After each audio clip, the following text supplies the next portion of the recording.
Hello and welcome to the most beginner-friendly web development course.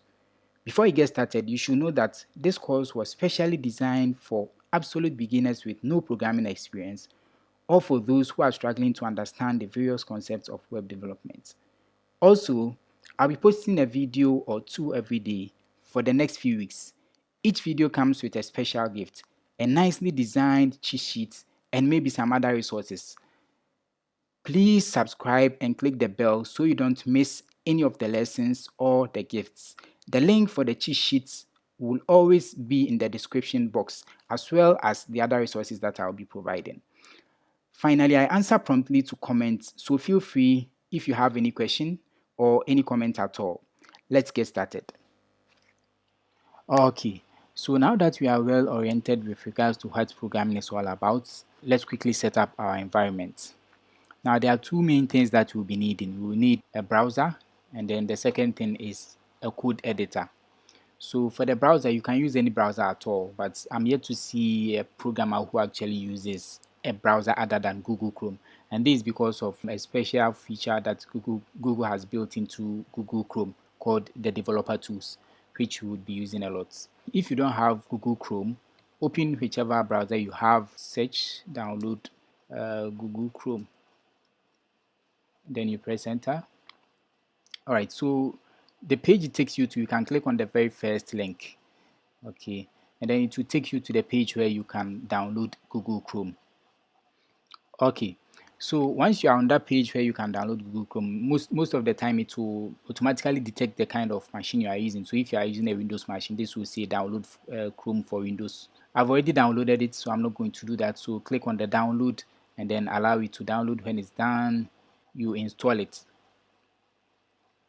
Now, once you've downloaded your browser, once you have the browser, if you have Google Chrome already, you don't go through this procedure. Now, the second thing is to get a code editor.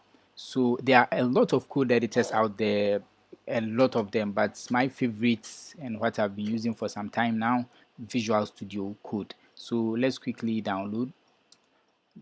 Sorry.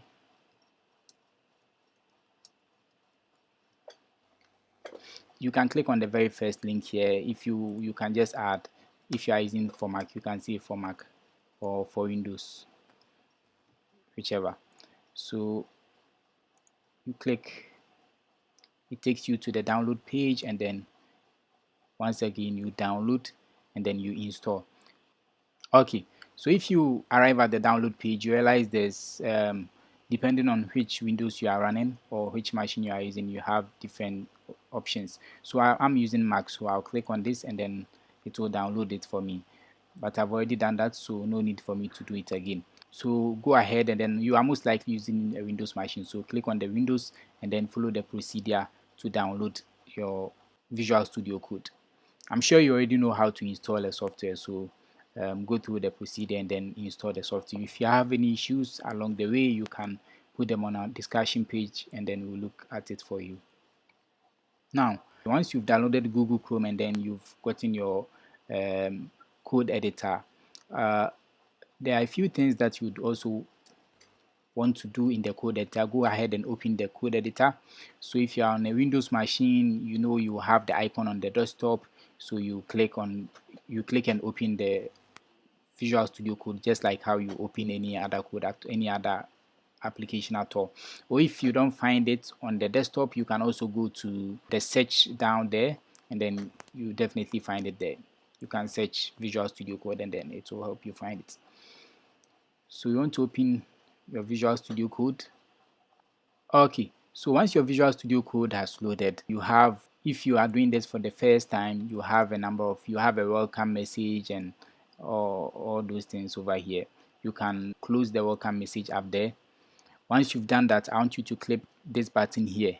Okay, it might look a little different on your machine, but it's called extensions. So find extensions. There are some buttons here.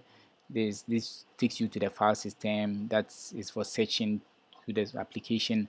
And what I want to click is this one, extensions. So click on extensions. There are a few extensions that I would like us to install. So the first one is free tier, like this. Okay, so it will find the extension for you. So Yes, this very first one. You click on it, and then as you can see, I've already installed it. So you just, there will be a button here that says install. Click on that button and then wait. It might take just a few minutes depending on how fast your internet connection is or how fast your machine is. And then you finish installing. So the second one is live server. What this prettier code formatter does is that when you write code, it's automatically formats your code. So when you write code, you don't have the time to be arranging everything. So when you finish and then the code looks a bit unarranged, you press enter and then, or you save, sorry, you save and then it automatically formats the code for you. And then the next one I want you to install is this live server. So search for live server.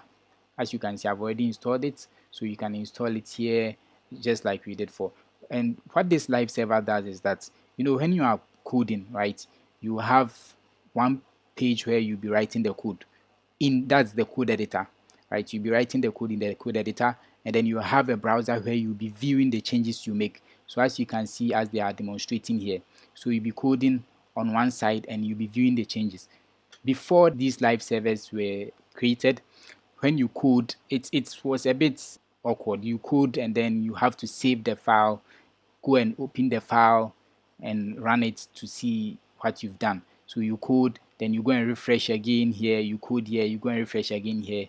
But with the live server, you just code here, press Ctrl S or save, and then you see the changes, right? So install that one too. Then okay, so once you've installed Google Chrome and then you've installed your code editor and then you've installed these extensions that I just went through with you, you are ready and we'll start coding in the next lesson.